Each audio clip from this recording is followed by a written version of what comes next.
mudanayaal iyo marweyn ku soo dhawaada muuqaalkeena maanta. Waxaan maanta ka hadlaynaa shakhsiga la dhaho Steve Jobs iyo oo ah ninkii aasaasay shirkadda Apple, qaabkii uu ku sameeyey iyo qaabkii uu ku aasaasay. Haddii aynu dul istaagno Steve Jobs wuxuu ahaa shakhsi jaamacadda ka hadhay shirkaddan haddana aasaasay.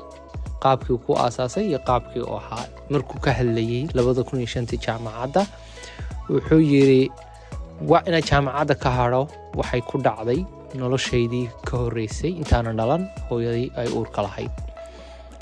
hooyadii intay uurka lahayd waxay ahayd gabadh jaamacadda master degree-ga diyaarisa. markaas ay uurka aragtay inay leedahay waxay isku dayday inay u raadiso cid korsata wiilkeeda maadaama aysan u awoodin.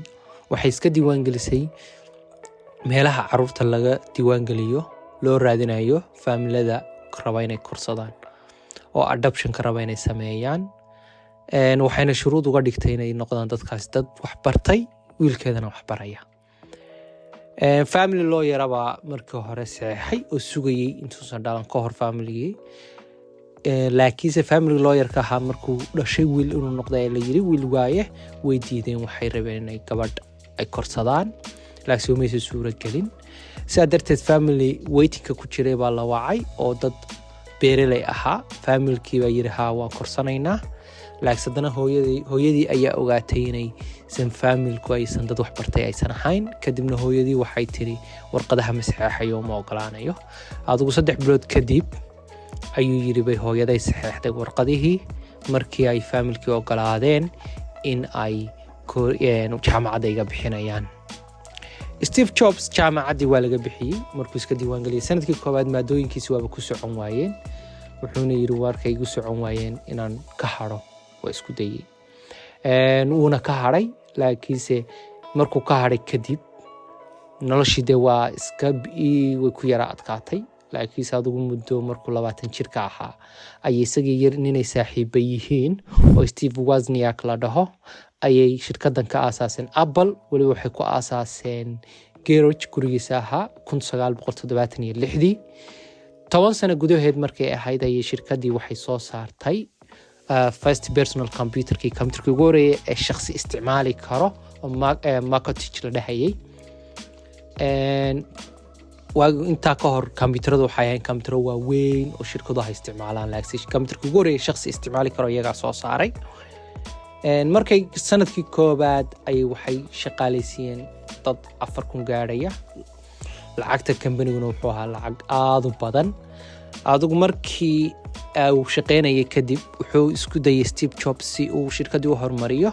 wuxuu shaqaalaysiiyey nin kale saaxiiba ahaayeen oo John Scala la dhaho oo ka shaqayn jiray shirkadda Pepsi kuna fiicnaa brandiga iyo sida shirkadaha loo horumariyo iyo marketingka. wuxuuna islaaha waxay ku kordhiyeen. laakiin sanadkiisii koowaad markay isfahmeen shaqadii si fiican wadeen, sanadkii labaad ayay isqabteen.